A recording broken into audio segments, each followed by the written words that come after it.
ముందొచ్చిన చెవుల కంటే వెనకొచ్చిన కొమ్ములు బెటర్ అన్నట్టు అసలు ఈ ఇమానియల్ లేని బిగ్ బాస్ సీజన్ అసలు ఇమాజిన్ చేసినాక లేదు. ఇప్పుడిప్పుడే తెలుసుకుని డిమాండ్ కరెక్ట్ గా ఆడుతున్న డిమాండ్ విన్నర్ చేద్దామా, ఆ తప్పులు చేసిన కళ్యాణ్ విన్నర్ చేద్దామా, ఎప్పటి నుంచి విన్నర్ అయితేనే వెనకమ్మటి ఉంటానే తనుజకు సపోర్ట్ చేద్దామా అని మీ అందరికి సతమనుకుని. కానీ ఒక ఇమానియల్ మాత్రం ఫస్ట్ నుంచి ఇప్పటి వరకు ఒక విన్నింగ్ పర్సంటేజ్ కానీ ఆడిన ఆట తీరు కానీ ఫన్ జనరేట్ చేయాలంటే ఎంత కష్టం అంటే ఒక 20 మెంబర్స్ ని ఎక్కడి నుంచో వచ్చిన ఒక లాంగ్వేజ్ కూడా తెలియని వాళ్ళందరినీ ఫన్ జనరేట్ చేయాలంటే ఇట్స్ నాట్ ఈజీ.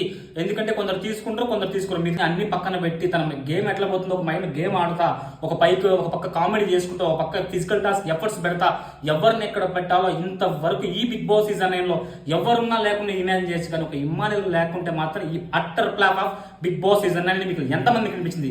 నాకైతే లిటరలీ ఈ రోజు ప్రతి ఒక్క ఓటింగ్ పోల్ చూస్తుంటే డిమాండ్ పోన్ వినర్ చేద్దాం, తనుజాన్ని చేద్దాం, కళ్యాణ్ చేద్దాం అంటున్నారు. కానీ ఫస్ట్ నుంచి ఆల్రౌండర్ ప్లేయర్ ని ఇమానియల్ చేయొద్దామని ఒక్కరు కానీ సపోర్ట్ తీసుకోలేరు.